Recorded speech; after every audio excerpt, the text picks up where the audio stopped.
సహచర మంత్రివర్గ సభ్యులు, మీ అభిమాన నాయకులు, ఈ ప్రాంతానికి మూడో తరం ప్రజాప్రతినిధిగా దేశంలోనే కీర్తిని గడించిన పివి నరసింహారావు గారు, ఆ తర్వాత కీర్తి శేషులు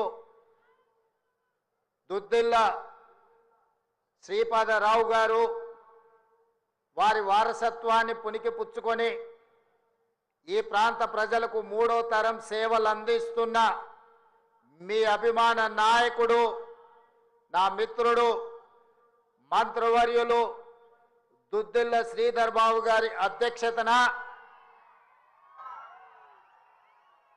రైతు భరోసా రెండవ విడుదల కార్యక్రమాన్ని కరీంనగర్ జిల్లా ఇన్ఛార్జి మంత్రివర్యులు, వ్యవసాయ శాఖ మంత్రివర్యులు పెద్దలు తుమ్మల నాగేశ్వరరావు గారి నేతృత్వంలో ఈరోజు మంతని శాసనసభ నియోజకవర్గంలో 40 లక్షల పైగా రైతులకు ఈ నిధులు విడుదల చేసే కార్యక్రమాన్ని ఏర్పాటు చేసి, ఈ కార్యక్రమంలో నాతో పాటు పెద్దలు సాగునీటి పారుదల శాఖ మంత్రివర్యులు ఉత్తమ్ కుమార్ రెడ్డి గారిని, అదేవిధంగా రెవెన్యూ హౌసింగ్ శాఖ మంత్రివర్యులు మిత్రులు పొంగులేటి శ్రీనివాసరెడ్డి గారిని, అదేవిధంగా కరీంనగర్ ఉమ్మడి జిల్లా మంత్రివర్యులు మిత్రులు పొన్నం ప్రభాకర్ గారిని, అడ్లూరు లక్ష్మణ్ గారిని, సోదరి మణి ములుగు సీతక్క గారిని,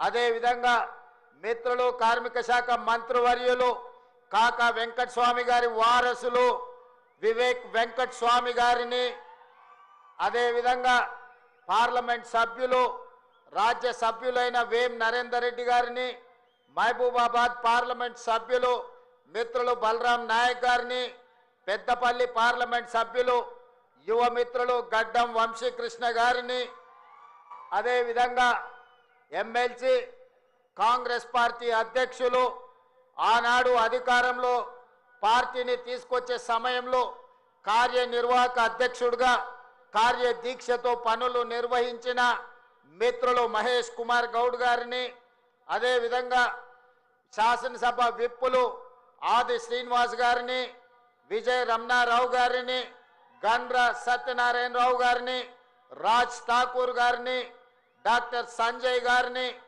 నాయని రాజేందర్ రెడ్డి గారిని, నాగరాజు గారిని, కవ్వంపల్లి సత్యనారాయణ గారిని, మందుల సామెల్ గారిని, మాధవరెడ్డి గారిని, మిత్రులు ప్రేమ్ సాగర్ రావు గారిని, మేడుపల్లి సత్యం గారిని, ఇంకా ఇతర శాసన మండలి సభ్యులను, శాసనసభ్యులను, వివిధ కార్పొరేషన్ల చైర్పర్సన్లను, అదే మీద ఈ ప్రాంతానికి సంబంధించి రాష్ట్రంలో ఉన్న ప్రముఖ కాంగ్రెస్ పార్టీ నాయకులను, ప్రభుత్వ అధికారులను ఈ కార్యక్రమానికి ఆహ్వానించి ఇంత పెద్ద ఎత్తున ఎంతో ఆలస్యమైన ముక్కవోని కార్యదీక్షతతో, ముఖ్యంగా మా ఆడబిడ్డలు మా అక్కలు పాల పిట్టల్లాగా దసరా పండుగ నాడు పాల పిట్టల్ని చూసినంత ఆనందంగా ఉంది.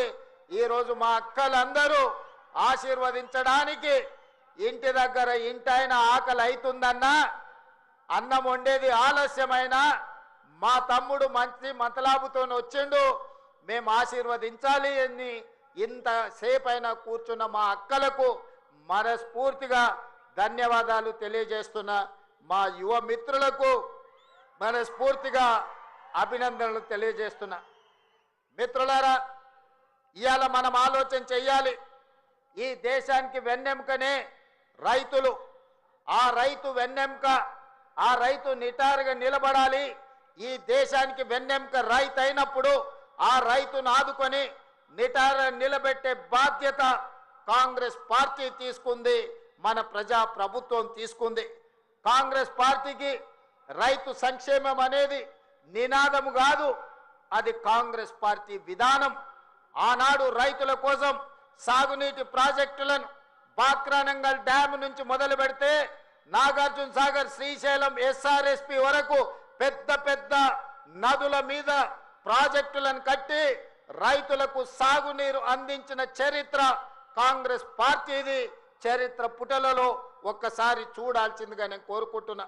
మిత్రులారా, ఆనాడు రైతులు పండించిన పంటకు గిట్టుబాటు ధర లేక దళారుల చేతుల్లో దోపిడీకి గురవుతుంటే రైతు పండించిన పంటకు కనీస మద్దతు ధర ఇవ్వాలి, ఆ రైతులను ఆదుకోవాలి, రైతుల ఆత్మ గౌరవం నిలబెట్టాలని ఈ దేశంలోనే మొదటిసారి రైతులకు గిట్టుబాటు ధర ఇచ్చే చట్టాన్ని తీసుకొచ్చింది ఈనాడు దేశంలో కాంగ్రెస్ పార్టీ.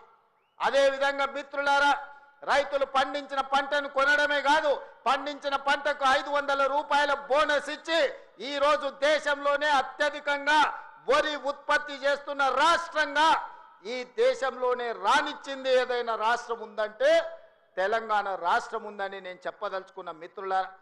ఆనాడు కరెంటు లేక, కరెంటు ఉన్న రైతుల మీద కేసులు కట్టి కరెంటు బిల్లుల కోసం పేలిపోతున్న ట్రాన్స్ఫార్మర్లు, కాలిపోతున్న మోటార్లు కష్టాలలో ఉంటే డాక్టర్ వైఎస్ రాజశేఖర రెడ్డి చేవెళ్ల నుంచి ఇచ్చాపురం వరకు పాదయాత్ర చేసి ఈ రైతాంగ కష్టాన్ని కన్నీళ్లను తూర్చడానికి దేశంలోనే మొదటిసారి ఉచిత కరెంట్ అనే గొప్ప పథకాన్ని తీసుకొస్తే ఈ రోజు భారతదేశంలో ఉన్న 100 కోట్ల రైతులకు వివిధ రాష్ట్రాలలో ఉచిత కరెంట్ వస్తుందంటే ఆనాడు చేవెళ్లలో కాంగ్రెస్ పార్టీ తీసుకున్న నిర్ణయం వల్ల ఈ రోజు 100 కోట్ల రైతులకు ఉచిత కరెంట్ అందుతుంది. ఆ పథకాన్ని తీసుకొచ్చింది కాంగ్రెస్ పార్టీ కాదా? ఒకసారి ఆలోచన చేయండి మిత్రులారా. ఉచిత కరెంటే కావచ్చు, కనీస మద్దతు ధరే కావచ్చు, 500 రూపాయల బోనసే కాదు, అప్పుల్లో మునిగిపోయి ఆత్మహత్యలకు పాల్పడుతున్న రైతుల కోసం రైతు రుణమాఫీ చేయాలన్న ఆలోచనతోని ఆనాడు డాక్టర్ మన్మోహన్ సింగ్ గారు ఒక్క కలం పొడితో 72,000 కోట్ల రూపాయల రైతు రుణమాఫీ చేసి దేశం మొత్తం మీద రైతులను రుణ విముక్తులు చేసిన చరిత్ర ఆనాటిదైతే ఈనాటి ప్రజాపాలనలో ప్రతి రైతుకు 2 లక్షల రూపాయల వరకు రుణమాఫీ చేస్తామని ఆనాడు నేను సమ్మక్క సారలమ్మ సాక్షిగా ములుగు నియోజకవర్గం నుంచి పాదయాత్ర మొదలు పెడితే మా మిత్రుడు ఉప ముఖ్యమంత్రి వర్యులు బట్టి విక్రమార్క గారు బోధు శాసనసభ నియోజకవర్గం ఆదిలాబాదులో నుంచి ఖమ్మం వరకు పాదయాత్ర చేసినప్పుడు 2 లక్షల రూపాయల రుణమాఫీ చేస్తామని మాటిచ్చి నేను మా మిత్రుడు బట్టి విక్రమార్క గారు తెలంగాణ రైతాంగానికి మాట ఇస్తే సంవత్సరం తిరిగే లోపలనే 25,35,000 మంది రైతులకు 21,000 కోట్ల రూపాయల రైతు రుణమాఫీ చేసి రైతులను రుణ విముక్తులను చేసిన చరిత్ర ప్రజాపాలన కాంగ్రెస్ పార్టీది. ఈ రోజు దేశానికే మనం ఆదర్శంగా నిలబడ్డాం మిత్రులారా. ఇవాళ ఆనాడు చెప్పిన మాటలు కాదు, చెప్పినవే అదే విధంగా ఈనాడు రైతు భరోసా పథకం 9 రోజుల్లో 9,000 కోట్ల రూపాయలు పోయినసారి రైతు ఖాతాల్లో వేసి తుమ్మల నాగేశ్వరరావు గారి అధ్యక్షతన రైతులకు రైతు భరోసా వేసినాం. ఈనాడు కూడా